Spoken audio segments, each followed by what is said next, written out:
समस्त ग्रामस्थांना कळवण्यात येते की तुमच्या अडचणी, समस्या, गाऱ्हाणी जे काय असेल ते सोडवण्यासाठी जनता दरबार भरवण्यात येणार आहे. हो, जनता दरबार यायचंय तुम्हाला, जनता दरबार.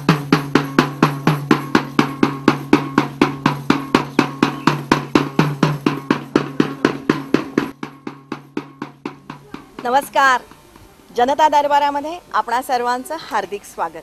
जनता दरबार म्हटलं की त्याच्यामध्ये जनतेच्या हिताचे निर्णय म्हणा किंवा प्रकल्प असतील किंवा योजना असतील किंवा जनतेच्या अडीअडचणी असतील त्या सोडवण्याचाच प्रयत्न केलेला असतो.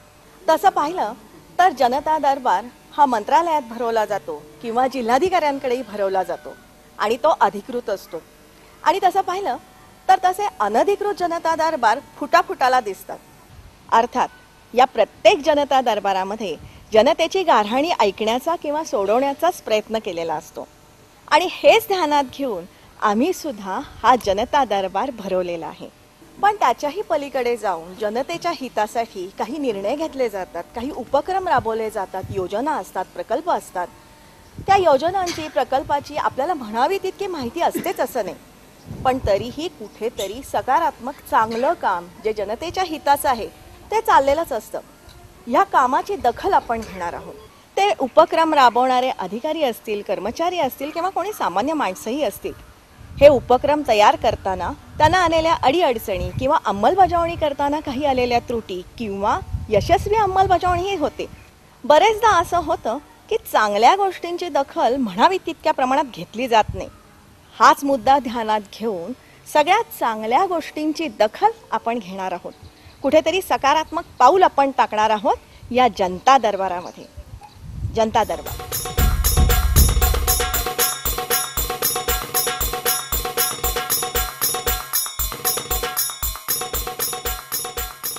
आज आपण जाणून घेणार आहोत घरपोच धान्य योजनेविषयी.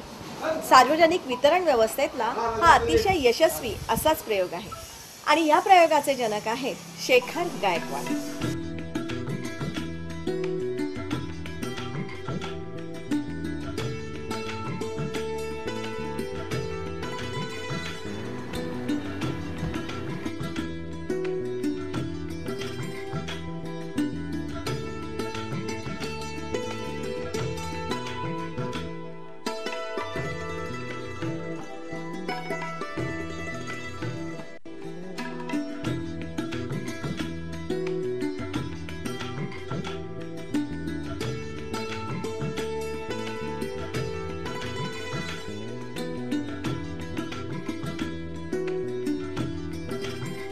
खरं तर रेशनिंग व्यवस्था किंवा सार्वजनिक वितरण व्यवस्था असं अधिकृत नाव आहे तिचं. ही व्यवस्था गेली 60 वर्ष संपूर्ण भारतभर अस्तित्वात आहे. आपण मध्ये मध्ये अनेक अशा बातम्या वाचत असतो की इथे रेशनिंगचं धान्य मिळालं नाही, कुठे रेशनिंगचं धान्य काळ्या बाजारात विकलं गेलं, ट्रक गायब झाले, अशा बातम्या वाचतो. दुसरीकडे सडलेल्या धान्यांचे फोटो बघतो. एकीकडे सुप्रीम कोर्टचं वक्तव्य त्याच्यावर आपण वाचलं असेल काही लोकांनी की धान्य सडण्यापेक्षा गरिबांना वाटा.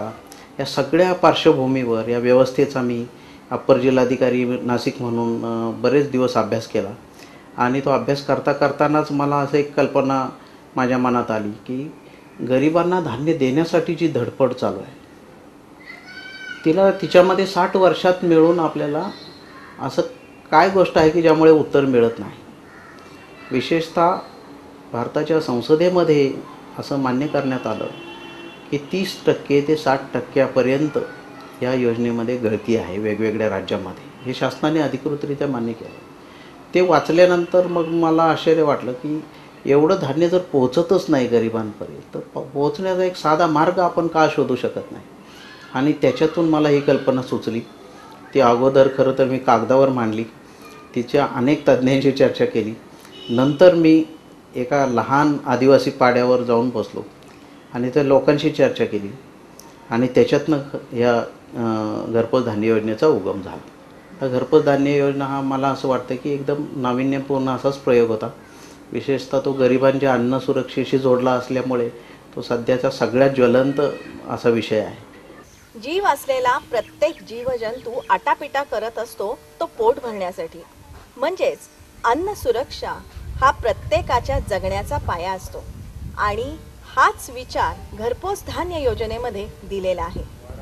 हातावर पोट असलेल्या या गरीब जनतेला अन्न सुरक्षा दिली जाते ह्या योजनेद्वारे.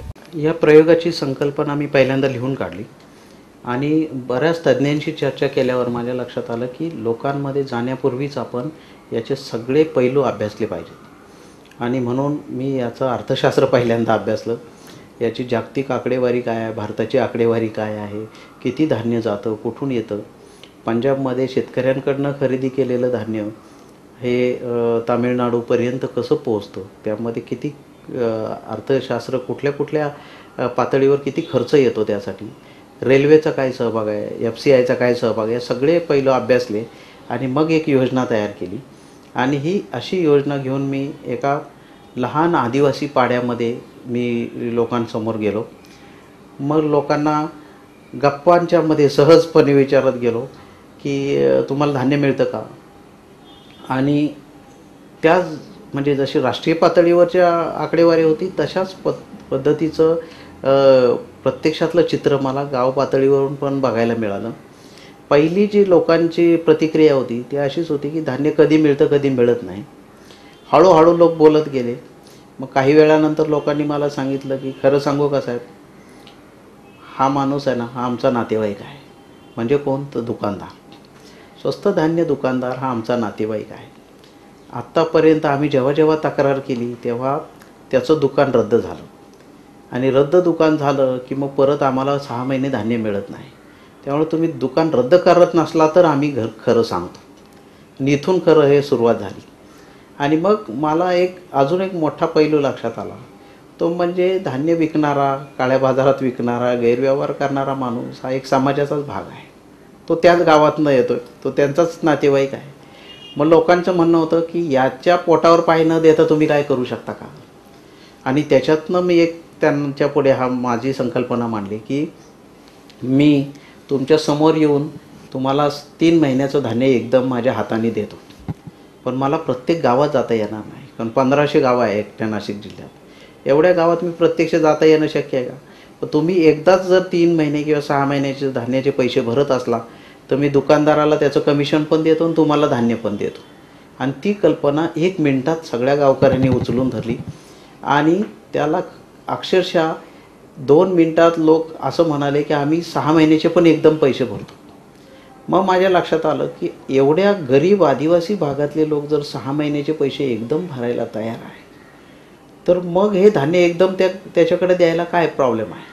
आणि त्याच्यातनं मला ही योजना सुचली आणि ती मग मी प्रशासनामार्फत मी मंत्रालयात पाठवली आणि त्याचा बराच पाठपुरावा वेगवेगळ्या पद्धतीने केला. आणि शासनाने मला साधारण 7-8 महिन्यानंतर असा प्रयोग करायची परवानगी दिली.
तर अशी ही सुटसुटीत सोपी पारदर्शी योजना घरपोच धान्य योजना.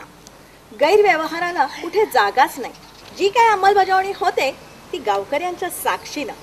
घरपोच धान्य योजना चांगली योजना आहे. जेवण चांगली 3 महिने नाला मिळते, एकदा मिळते, त्यामुळे चांगली आहे म्हणायची. 3 महिन्यांनी येतो. धान्याची काही कटकट नाही, देतो आम्हाला दर महिन्याला 3 महिन्यांनी गहू तांदूळ मिळतं. आणि आलं दुसरं साखर डाळ तेल तरी ते देतात. चांगले आम्हाला ते परवडते गरिबांना.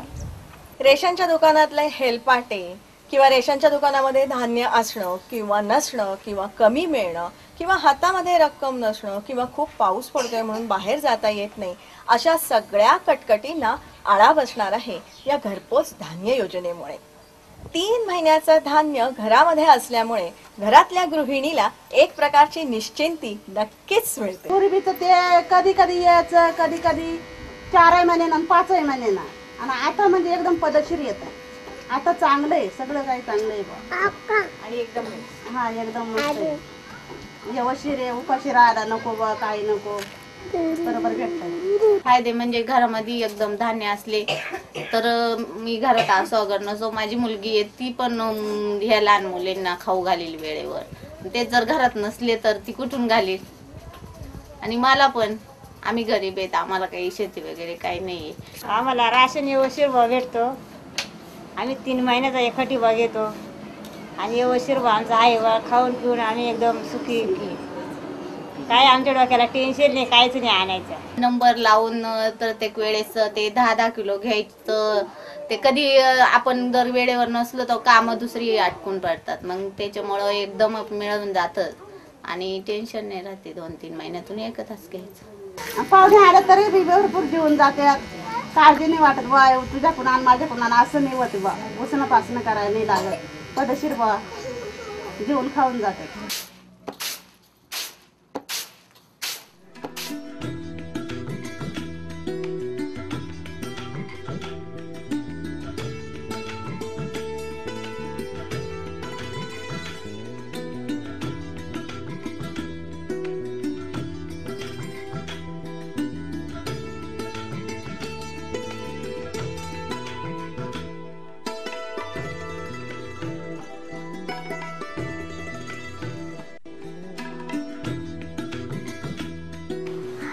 गावात एकदम म्हणजे योजना चांगलीच आहे. कारण की प्रत्येक महिन्याला भेटतं ना, त्याच्यापेक्षा एकखटी भेटली योजना चांगली. आणि इतर ठिकाणी जाण्यापेक्षा घरपोच येत आहे ना. आता इथं फक्त गावातल्या लोकांना इथं यावं लागतं.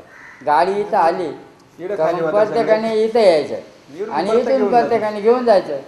ज्यांनी पैसे भरले ते नेणारच ना.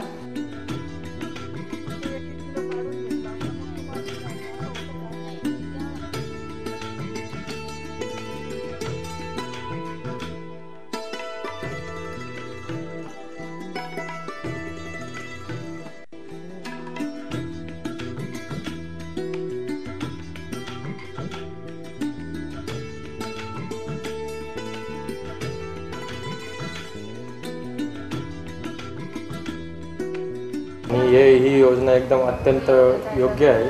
आमचा पण वेळ वाचतो आणि बाकीचे काम पण करता येते, शेतीचे बाकीचे आपले दुसरे पण.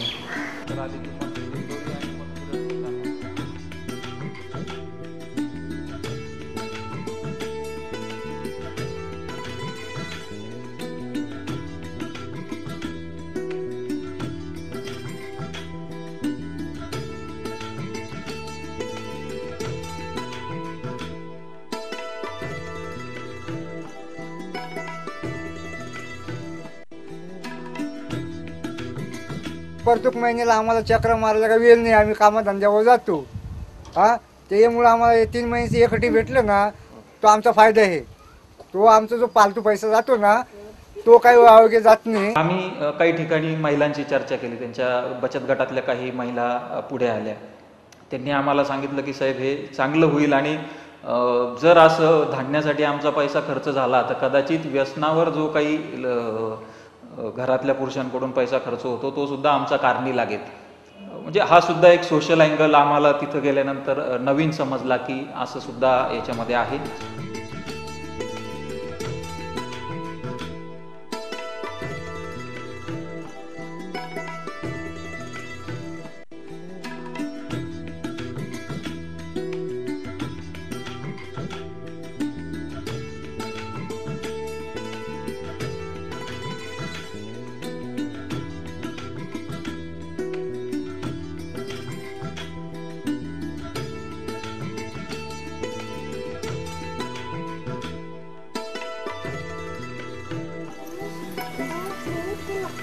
या माता भगिनींच्या चेहऱ्यावरचं एक छान हास्य आपण बघितलं असेलच.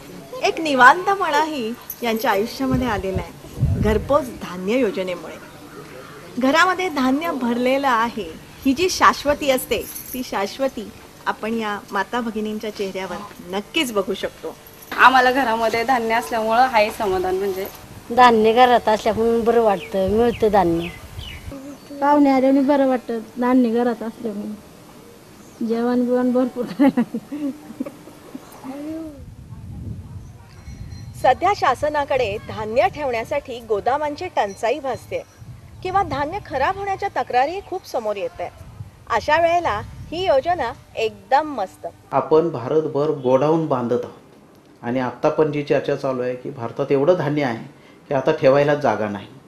पंजाबमध्ये आत्ताच्या तारखेला जवळजवळ 40 लाख टन धान्य उघड्यावर, रस्त्यावर, शेतांमध्ये पांघरून ताडपत्री टाकून साठवलेलं आहे. हे धान्य तिथं साठण्यापेक्षा सुरक्षितपणे प्रत्येक घरामध्ये जर राहिलं तर मला असं वाटतं भारतामध्ये जी कुठेच नाही जगात एवढी मोठी अन्नसुरक्षा निर्माण होऊ शकते. पुढचं वर्ष 6 महिन्याचं धान्य जर अगोदर आलं तर मध्ये वाढलेले जे महागाईमुळे भाव आहेत त्याच्यापासून गरिबांची सुरक्षितता होऊ शकते. जे आता असं बघतोय आपण की दर महिन्याला 10% महागाई वाढली. तर 6 महिन्याचं धान्य माझ्या घरात असेल अगोदर आणि तेही त्याच किमतीला घेतलेलं असेल तर मला असं वाटतं पुढचे 6 महिने गरिबांना आपण महागाईपासून मुक्त केलं, असा प्रकारचा एक मोठा फायदा याच्यातनं लक्षात आला. तर अशी ही घरपोच धान्य योजना आज आपल्या राज्यामध्ये 5000 गावांमध्ये ही योजना लागू करण्यात आली आहे आणि जवळजवळ प्रत्येक गावांनी, वाड्या वस्त्यांनी ह्या योजनेचा पुरेपूर लाभ उठवायला सुरुवात केलेली आहे. आता इतकं हे धान्य खरेदी करण्यासाठी रक्कम आणणार कुठून असा प्रश्न पडू शकतो. माझ्या असंही लक्षात आलं की रेशनच्या धान्यासाठी पैसे किती लागतात. तर सगळ्यात जो गरीब माणूस आहे त्याला धान्य फुकट आहे. त्याच्यानंतरची जी वरची वर्गवारी आहे तिला 2 रुपये आणि 3 रुपये किलोने धान्य मिळतं. म्हणजे किती 3 महिन्यासाठी त्याला फक्त 250 रुपये भरावे लागतात. त्याचबरोबर आपण जी रोजगार हमी योजना चालू केली आहे तिचा 2 दिवसाचा रोज आता 250 रुपये आहे. म्हणजे जर नवरा बायको दोघंही काम करत असतील रोजगार हमीच्या कामावर तर अक्षरशः 2 दिवसाच्या पैशामध्ये, रोजंदारीमध्ये तो 3 महिन्याचं धान्य घेऊ शकतो. एवढी जास्त सबसिडी शासनाने दिलेली आहे. मग एवढे टोटल राज्याची, भारताची जर आकडेवारी काढली तर 60,000 कोटीची सबसिडी आहे. म्हणजे 60,000 कोटी जर धान्यावर खर्च होत असतील सबसिडी म्हणून तर याचा परिणाम मात्र गरिबांपर्यंत का दिसत नाही. म्हणून मी असं म्हटलं की हे धान्य मी एकदमच तुम्हाला दिलं वर्षाचं किंवा 6 महिन्याचं आणि नंतर दुकान जरी बंद राहिलं तर काय हरकत आहे. लोक म्हणले आमची काही तक्रार नाही. आणि या संकल्पनेतनं मग या योजनेने जन्म घेतला आणि मग या सगळ्या प्रवासामध्ये मला अनेक लोकांनी सहकार्य पण केलं. विशेषतः लोकप्रतिनिधींनी ही संकल्पना उचलून धरली. त्यांनी त्याच्यासाठी पाठिंबा तर दिलाच दिला, पण सुमारे 50 गावांमध्ये सुरगाणा तालुक्यातल्या लोकांचं प्रबोधन करण्याची जबाबदारी पण लोकप्रतिनिधींनी उचलली आणि त्याच्यातनं हळूहळू ही योजना पसरत गेली. सुरगाणा तालुक्यातल्या आलंगून गावातून आम्ही ह्या योजनेला सुरुवात केली आणि ज्या दिवशी त्या ठिकाणी हे धान्य वाटायचं होतं तर त्या गावातले नागरिक, त्या गावातले वृद्ध, महिला सगळं आणि शिवाय पंचक्रोशीतले अजून काही की हे नेमकं चाललंय काय की इतके पोते भरून धान्य आपल्याला एका वेळेस मिळतंय काय. जसं एखाद्या मोठ्या लग्न सोहळ्याला गर्दी असते अशी आलंगूनला गर्दी झाली आणि लोकांना ती योजना त्या ठिकाणी बऱ्यापैकी आवडली.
अन्नदाता सुखी भव.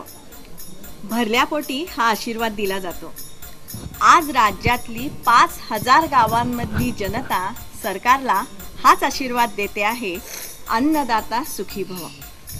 अतिशय धकाधकीच्या किंवा कसोटी बघणाऱ्या ह्या कालखंडामध्ये काही व्यक्तिमत्व खरंच काहीतरी सकारात्मक चांगलं करण्याचा प्रयत्न करत असतात.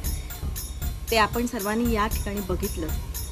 तुमच्याही भागामध्ये असे कुठे काही चांगले प्रयत्न होत असतील, चांगले उपक्रम होत असतील तर त्याची दखल आपण नक्कीच घेऊ.